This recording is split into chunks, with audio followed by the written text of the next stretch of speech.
Bonjour, comme chaque semaine, voici le Nouvelle Information ouvrière. Aujourd'hui, le numéro du 19 février 2015. À la une, le gouvernement en crise, isolé, passe en force avec l'article 49 ter pour imposer la loi Macron, la loi des patrons. Il ne reste plus que la mobilisation dans l'unité des travailleurs et de leurs organisations pour faire reculer le gouvernement. En page 2, concordance significative de deux dates, le 16 février, l'ultimatum de l'Eurogroupe à la Grèce, le 17 février, ultimatum de Valls à l'Assemblée nationale pour faire passer la loi Macron.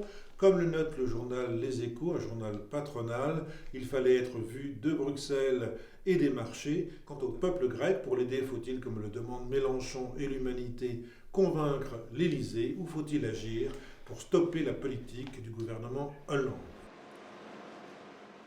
La CGT, FO et Solidaire appellent à une grève interprofessionnelle le 9 avril et vous lirez également un tract commun des unions départementales CGT, FO, FSU et Solidaire. En page 4, Information ouvrière revient sur le contenu de cette loi Macron qui vient d'être imposée par le gouvernement grâce à l'article 49 ter de la Constitution.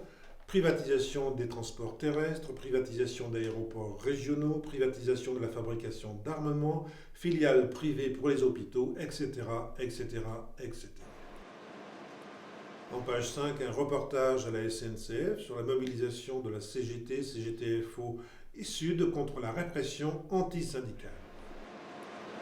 En page 7, grève et mobilisation massive à l'aéroport de Paris pour une augmentation générale des salaires. En pages 8 et 9, comme chaque semaine, la préparation du 5e congrès du Parti ouvrier indépendant. Cette semaine, une assemblée générale ouverte à Landerneau, des questions et des réponses, une réflexion commune sur la guerre, sur la journée interprofessionnelle, sur le bilan des actions passées, etc., etc.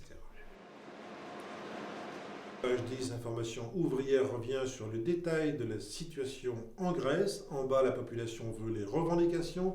Personne ne recule, dit-elle, mais en face, l'Union européenne et les capitalistes ne veulent pas céder d'un pouce et veulent imposer au gouvernement de respecter les engagements des précédents, d'où l'inquiétude de l'impérialisme américain qui a peur que tout s'effondre, et il conseille à toutes les parties de calmer le jeu et de concentrer leurs efforts pour trouver un moyen pragmatique d'aller de l'avant.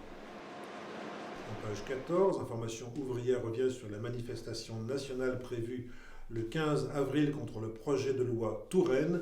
Nicole Bernard indique que le refus du projet de loi santé concerne toute la population.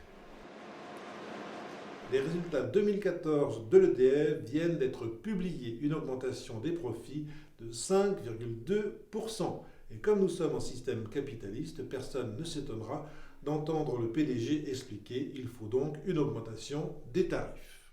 C'est pas tout ça, mais rien ne vaut la lecture d'informations ouvrières, alors abonnez-vous, réabonnez-vous.